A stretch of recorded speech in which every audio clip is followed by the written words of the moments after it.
ஆதிரா ஜங்ஷனில் இன்றைக்கி சாதம், இட்லி, தோசை, சப்பாத்தி, பூரி எல்லாத்துக்குமே நல்லா செம காம்பினேஷனாக இருக்கிற பச்சை மிளகாய் தொக்கு தான் எப்படி செய்கிறதுன்னு பார்க்க போகிறோம்.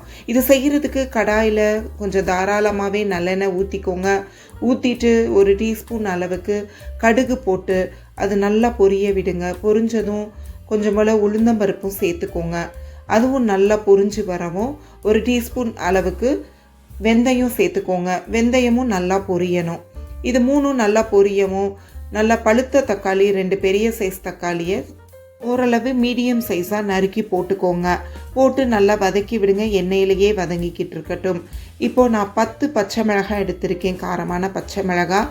இது எல்லாத்தையுமே கொஞ்சம் பெரிய பெரிய துண்டுகளாகவே நறுக்கி அதில் சேர்த்துருங்க. சேர்த்துட்டு அதை நல்லா வதக்கி விடுங்க.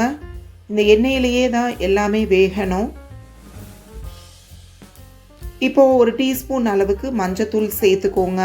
இதில் கூடவே கொஞ்சம் காயத்தூள் சேர்த்துக்கோங்க. உங்களுக்கு நல்ல வாசனையாக இருக்கும். அடுத்ததாக நான் ஒரு சின்ன பவுலுக்கு சின்ன வெங்காயம் உரித்து போட்டிருக்கேன். முகனைகளை மட்டும் கட் பண்ணிவிட்டு அப்படியே முழுசாகவே போட்டுட்டேங்க.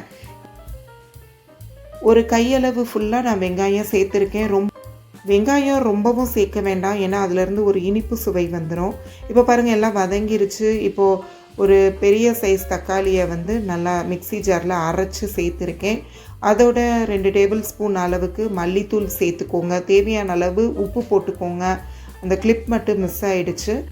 இது எல்லாத்தையும் நல்லா வதக்கி விட்டுட்டு கொஞ்சம் போல் தண்ணி ஊற்றி கொதிக்க விடுங்க. அப்போ தான் நம்மளுக்கு அந்த மசாலா வாடை நல்லா போகும். இப்போ ஒரு பெரிய எலுமிச்சம்பழம் அளவுக்கு புளியை முதல்லையே நான் ஊற வச்சுருந்தேன்.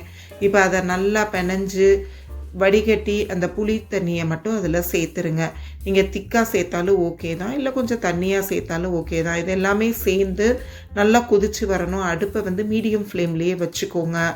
கொஞ்சம் நேரம் கொதித்து நல்லா வற்றும் போது உப்பு சரி பார்த்துக்கோங்க. கொஞ்சம் கருவேப்பிலையை தூவிட்டு நல்லா கிளறி விட்டுட்டு ஸ்டவ்வை நீங்கள் ஆஃப் பண்ணிடலாம். அவ்வளோதான், நம்மளோட பச்சை மிளகாய் தொக்கு ரெடி ஆயிடுச்சு. இதை சாதத்தில் போட்டு நம்ம பெனஞ்சு சாப்பிட ரொம்ப சூப்பராக இருக்குங்க. இது சுடு சாதத்துக்கு மட்டும் இல்லை, பழைய சாதம் மற்றும் டிஃபன் ஐட்டங்களுக்கு சரியான சைட் டிஷ்ங்க. இது புளி சேர்த்து நல்லா கொதிக்க வச்சுருக்கனால அவ்வளோ சீக்கிரம் கெட்டு போகாது. தேவைப்பட்டால் ஃப்ரிட்ஜில் வச்சு எடுத்து சூடு பண்ணியும் சாப்பிட்டுக்கலாம். இந்த ரெசிபிக்கு ஆதிரா ஜங்ஷனை சப்ஸ்கிரைப் பண்ணிவிட்டு பெல் ஐக்கானை ப்ரெஸ் பண்ணிவிடுங்க. மீண்டும் ஒரு ரெசிபியோடு சந்திப்போம்.